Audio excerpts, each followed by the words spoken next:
Frei Damião é um santo? Há quem não acredite nisso, considerando-o apenas um homem devoto que cumpriu seu trabalho e dedicou a vida a um povo sofrido que precisava de alento.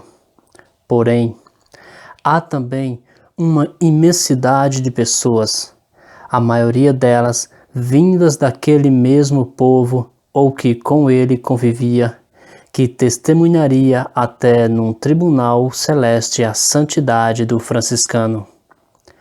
Quem está certo? Por enquanto, nenhuma resposta é definitiva. O processo de canonização de Frei Damião está sendo encaminhado às autoridades máximas da Igreja Católica. É ela, com seu poder conferido de ligar no céu tudo o que liga na terra, que dará a última palavra a respeito do status de Frei Damião para os católicos e para Deus. No entanto, para o povo brasileiro, e principalmente para o povo nordestino, a questão parece já estar fechada. Frei Damião é um santo, e acima de tudo, um santo brasileiro. Pois, se foi a Itália que o deu à luz, foi, por outro lado, o Brasil que o levou ao céu. Foi o povo brasileiro que, com sua religiosidade nata e sua piedade, fez Damião ser santo Damião. É a fé e a devoção deste povo que faz homens santos, como Padre Cícero, Irmã Dulce e Frei Damião. Independentemente de terem sido milagres as obras de cura do Frei, para nós, ele já é um santo, pois não é santo também aquele que deixa sua terra e seus bens para servir aos pobres? Não é santo o que dedica sua vida somente para a vida dos outros? Não é santo o que só consegue viver se for vivendo por um povo? É por isto, por sua vida modelada na do seu patrono Francisco de Assis, pela devoção do povo a quem ele sempre serviu, que Frei Damião merece que a Igreja reconheça sua santidade e que ela o canonize. Rezaremos por isso, mesmo sabendo que nossa oração será sempre perto das que ele rezou por nós.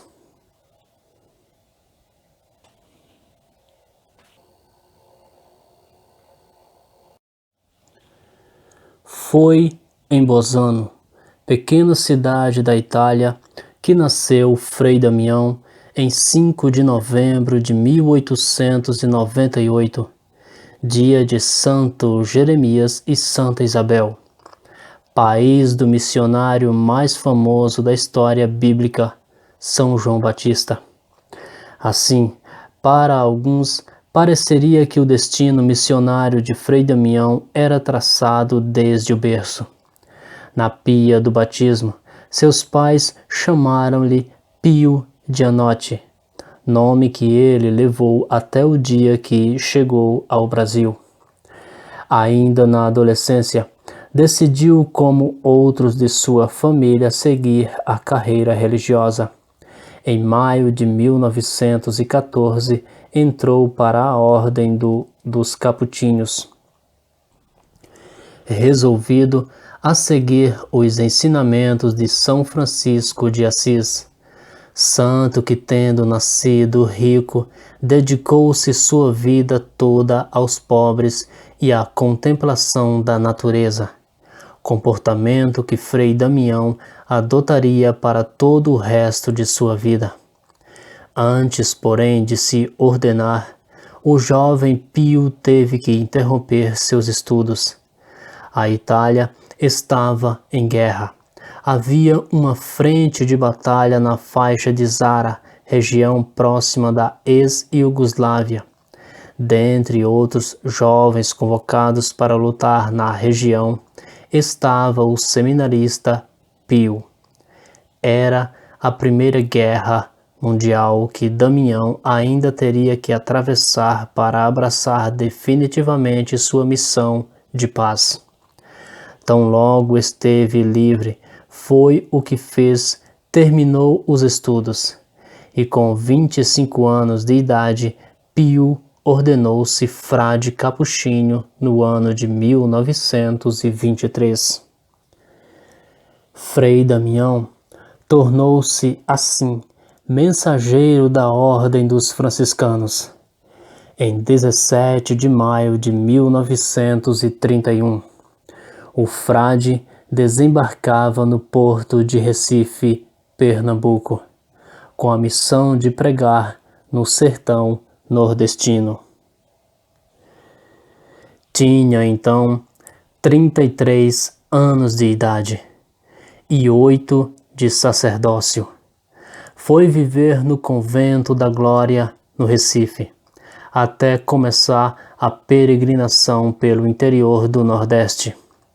No mesmo ano em que Frei Damião chegava ao Brasil, uma igrejinha era construída na fazenda São Miguel, município de Gravatá. Pronta a igreja, os fiéis não tinham, contudo, um padre para subir-lhe no altar, rezar missas, proferir sermões, selar casamentos e realizar batizados. A comunidade pediu.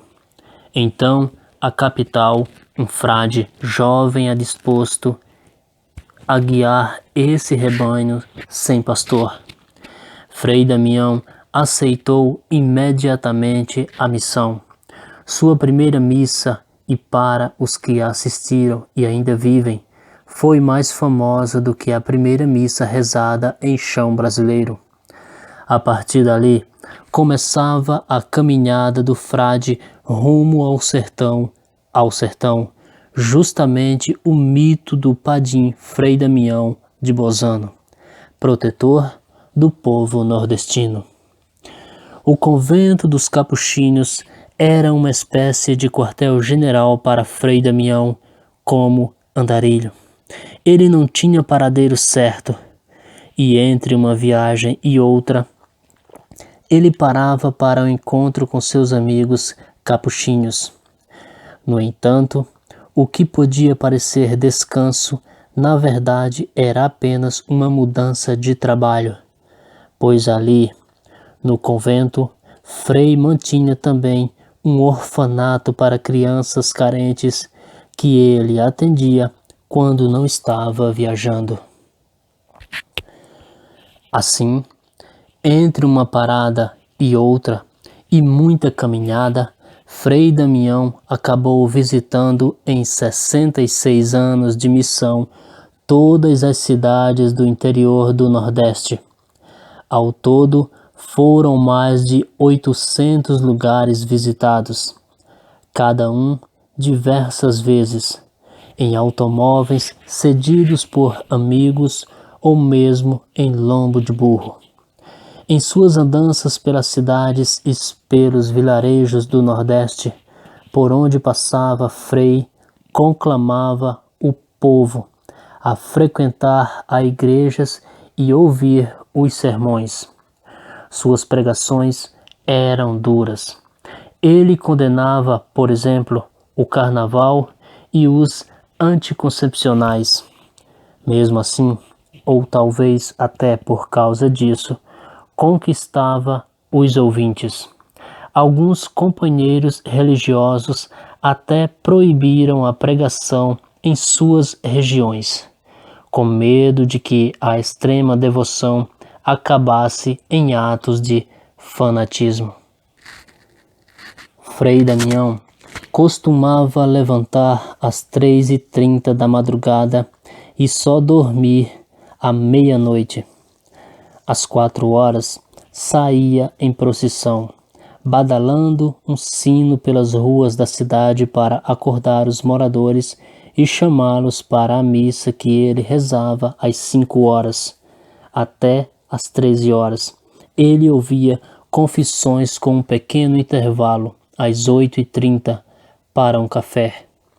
Depois, almoçava e rezava nova missa às 15 horas, ou confessava a tarde inteira. Depois da pregação das 19 horas, continuava as confissões até meia-noite. A esse trabalho de pregação, convite à proximidade de Deus e assistência ao povo, ele chama de sua missão. Devido à falta de recursos na região e há também uma vontade firme de desafiar os sofrimentos, Frei Damião habitualmente ouvia a confissão dos fiéis em pé. Isso acabou lhe rendendo a corcunda que fez ainda mais da sua figura uma imagem de piedade e adoração.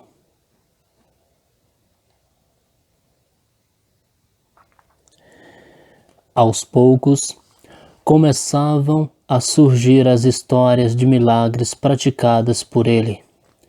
Curas milagrosas são narradas pelos fiéis. Insônia, asma, paralisia das pernas, um bebê desenganado, dizem que foi curado pelo frade. Água benta e pós preparados e recomendados por ele também são agentes dos milagres. Contam que ele, mais de uma vez, fez até chover no sertão. E bondade do povo, dizia contudo o modesto frade, a respeito das histórias de cura. Bondade ou não, o povo confiava no poder de seu santo. Escreviam-lhe todos os dias 300 cartas pedindo graças e bênçãos, e nas ruas tocavam-o quando passava, como há 2000 anos faziam com o próprio Cristo. Para os fiéis, as mãos, a cabeça e as roupas do frade eram consideradas sagradas. Tocá-las podia trazer a cura de qualquer mal. Sempre que Frei Damião chegava a um lugar, um clima de festa tomava conta do povo. Nas ruas, o povo acompanhava-o. Nas esquinas, lojas e casas, corria um alvoroço a contar os últimos milagres ou graças recebidas do santo do sertão. Poesia, música, literatura de cordel e repente cantavam a história de Frei Damião, como esta canção composta pelo padre Amaury de Paula. 70 anos de doação no sacerdócio. Frei Damião por nosso povo quis ofertar em adoração a Deus no altar. Inesgotável a paciência do tribunal da penitência, curvado o vemos de cruz na mão, absolvendo os seus irmãos. Aleluia, aleluia, vamos nos coroar, Frei Damião, 70 anos no altar.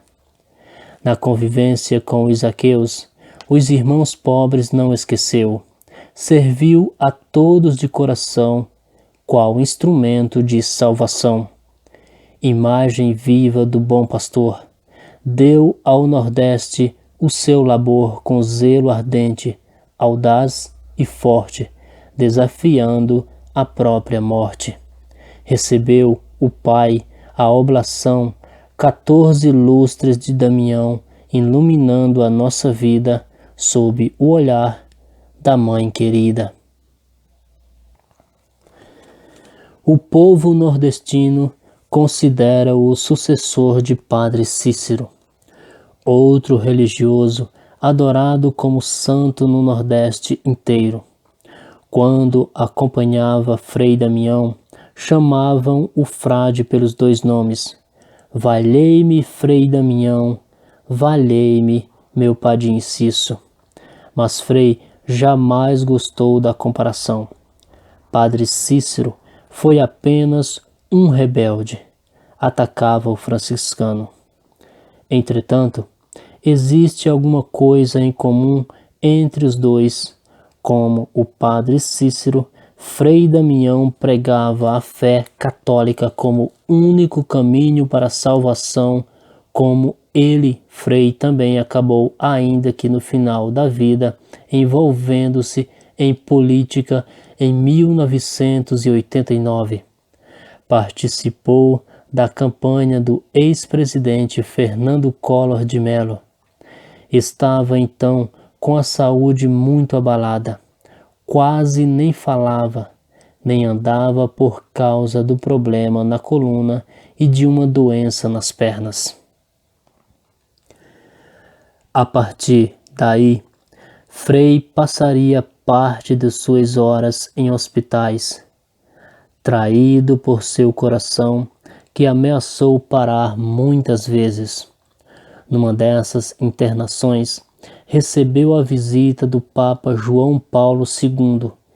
Impressionado com a obra do Fradinho, o Sumo Pontífice disse, numa reunião com lideranças da América Latina: Frei Damião é um dos missionários mais carismáticos do século XX. Quando, porém, sai de suas internações, Frei voltava para o povo que o adorava cada vez mais. Em 1991, depois de passar 15 dias na unidade de terapia intensiva do Hospital São Paulo, vítima de embolia pulmonar, Frei pediu um encontro com os nordestinos de São Paulo, uma vez que 2 milhões deles vivem na maior cidade brasileira. O encontro foi realizado e ele pôde falar para mais de 70 mil pessoas, presentes na sede de uma rádio nordestina que o frade inaugurou. Até hoje, 2 vezes por dia, a rádio toca uma gravação da Ave Maria rezada pelo frade. Uma estátua dele, motivo de romaria, ergueu-se no pátio da rádio, bem na frente, encarando a imagem, uma estátua semelhante de seu dito antecessor, o padre Cícero. Internado na UTI do Hospital do Portugueses no Recife, Frei Damião sofre, dia 27 de maio, uma parada cardiorrespiratória. Seu cérebro fica sem oxigênio por 25 minutos, o que faz os médicos anunciarem a morte cerebral do santo. Do lado de fora, a multidão chorava e acenava a Deus aquele ter entendido tão bem o sofrimento do povo brasileiro. Uma parada cardíaca leva, finalmente, Frei Damião para sempre, às 19h20 do dia 31.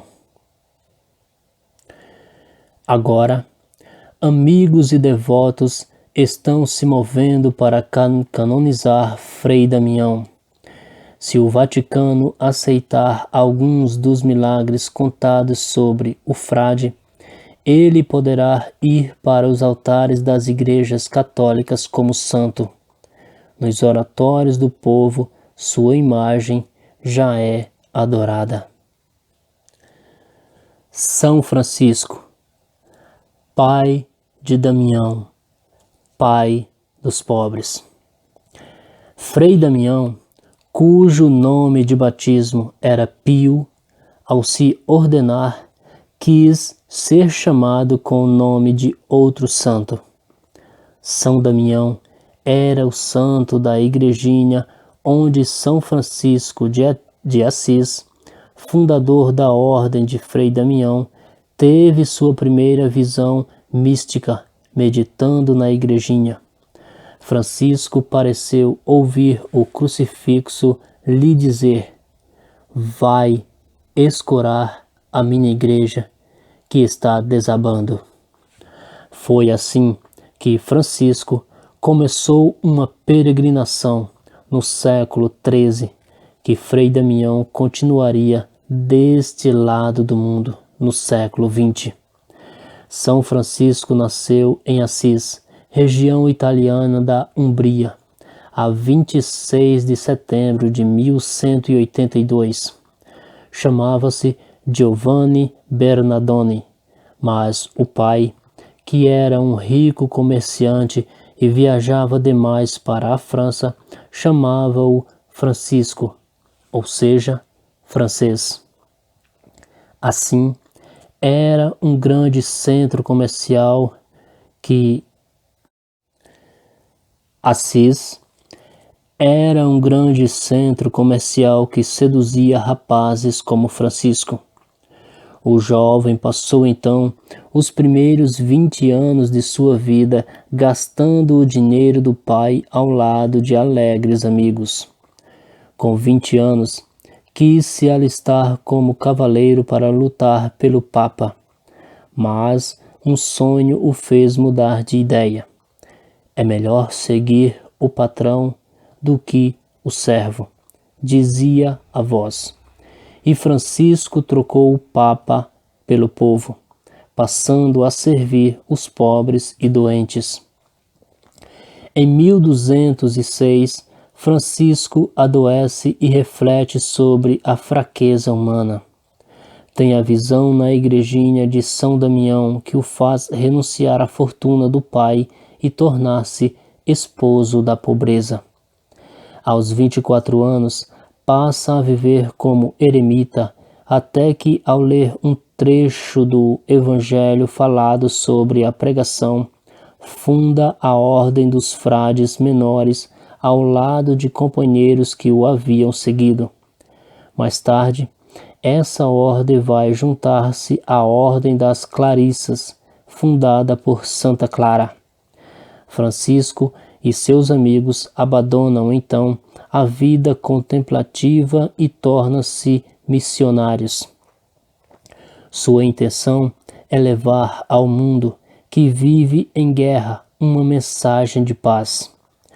Na Alemanha, na Espanha, na França, na Hungria, no Marrocos e na Tunísia, morrem os primeiros franciscanos, pregando a mensagem de ordem. O próprio Francisco vai pregar aos egípcios, aos sírios e aos palestinos. Quando retorna à Itália, continua suas pregações, agora ao seu próprio povo, que sofre com a corrupção e as lutas civis. Dessa época surgem as primeiras dos milagres de São Francisco. Dentre as histórias contadas pelo povo, estão a de uma conversa do santo com um leão, a pacificação de um lobo e a domesticação das rolas selvagens, apenas com a palavra. Tais histórias e o amor do santo pela natureza acabaram fazendo dele o padroeiro dos bichos e das plantas. Em 1224, Francisco já está enfraquecido pelas viagens e pelas penitências que, até hoje, são a marca dos franciscanos. É nesse ano que ele recebe o segredo dos estigmas de Cristo. No ano seguinte, compõe um dos mais belos poemas sacros da história da cristandade, o Cântico das Criaturas, uma exaltação ao universo criado por Deus.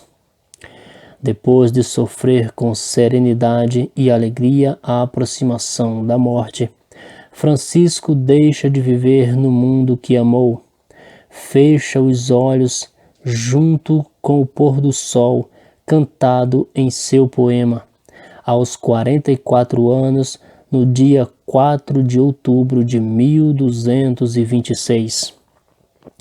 A partir daí, o dia 4 de outubro passou a ser consagrado a São Francisco de Assis.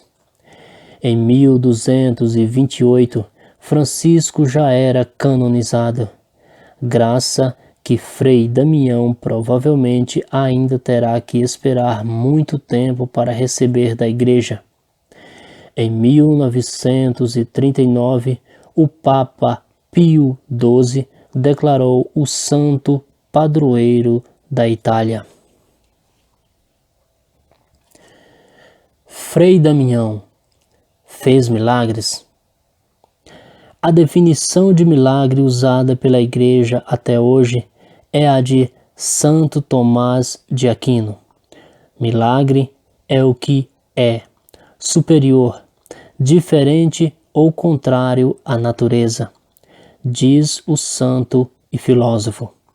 Em outras palavras, ocorre um milagre quando não podemos encontrar a causa de um fato numa simples lei natural.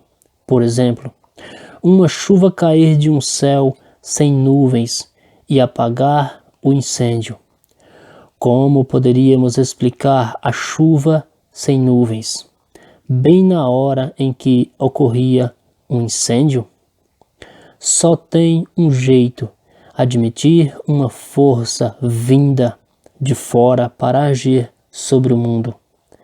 Nesta visão, os santos seriam a ponte entre o mundo divino e o nosso, uma espécie de antena que capta a força do outro mundo e traz para este. Por isso, para que Frei Damião possa ser considerado santo e canonizado pela Igreja, é preciso provar que ele serviu de antena para a força de Deus. Para um fiel que observou os feitos do Frei e testemunhou curas que pareciam milagrosas, não é difícil acreditar na santidade do franciscano. Mas, para a Igreja, não é assim tão simples. Estudos parapsicológicos reduziram a ocorrência dos milagres a uma porção muito pequena de fenômenos. Hoje, incêndios que começam sozinhos, água caindo de um céu sem nuvens ou, principalmente, cura de doenças tidas como incuráveis, podem apenas ser resultado do que se conhece como poder da mente. No Evangelho de Cristo dizia a uma mulher, Cristo dizia a uma mulher que tinha tocado na roupa dele e se curado: tua fé te curou. No século XX, mais do que naquela época, essa verdade parece cada vez mais acreditada.